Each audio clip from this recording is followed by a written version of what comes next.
কতটুকু দাম আছে দুনিয়ার? আল্লাহ পাক বলছেন একটা মাছির পাখার সমানও না।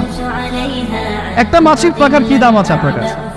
আল্লাহ পাক বলছেন পুরো দুনিয়ার দাম আমার কাছে যদি একটা মাছির পাখার সমান হতো, তাহলে এই দুনিয়াতে কোনো কাফের মুশরিক পানি পান করতে পারতো না। তার মানে এই দুনিয়াতে যা করো করো, আমার তো কোনো দামই নাই ধরতে। আর কালকেই তো আমি দুনিয়া ধ্বংস করবো। আর ওই যে দুই জাতির কথা বললাম, জিন এবং মানব জাতি, আপনারা সূরা আর রহমান পড়বেন। রহমান নামটা অনেক ব্যাপক, দয়াময়ের নাম, তার মানে আল্লাহ পাক মার্সিফুল, মোস্ট মার্সিফুল।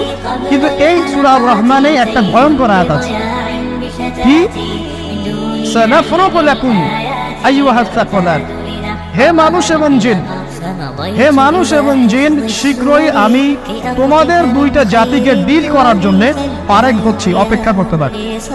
মানে আল্লাহ পাক কুল্লু ইয়াউমিন হুয়া ফি শান, মানে আল্লাহ পাক কি করেন, সব সময় তার কাজে ব্যস্ত আছেন। মহাবিশ্বের তো গ্রহ নক্ষত্র গ্যালাক্সির অভাব নাই, মাখলুকের কোনো অভাব নাই। আল্লাহ পাক প্রত্যেকটা মুহূর্তেই তার কাজে ব্যস্ত আছেন, তার কাজে শানে ব্যস্ত আছেন। কিন্তু এই ব্যস্ততা থেকে ফারেক হবেন কাদের জন্য?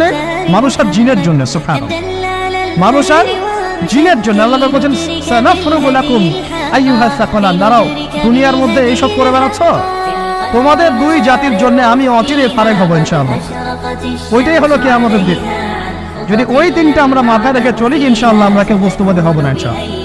আল্লাহ পাক আমাদের সবাইকে দুনিয়া মুসাফিরের মতো থাকার তৌফিক দান। আমরা উন্নতি করব, অবশ্যই অগ্রগতি করব, আমরা সবকিছুই করব, কিন্তু দুনিয়ার পূজায় ডুবে যাব না। এটা একটা বড় চ্যালেঞ্জ।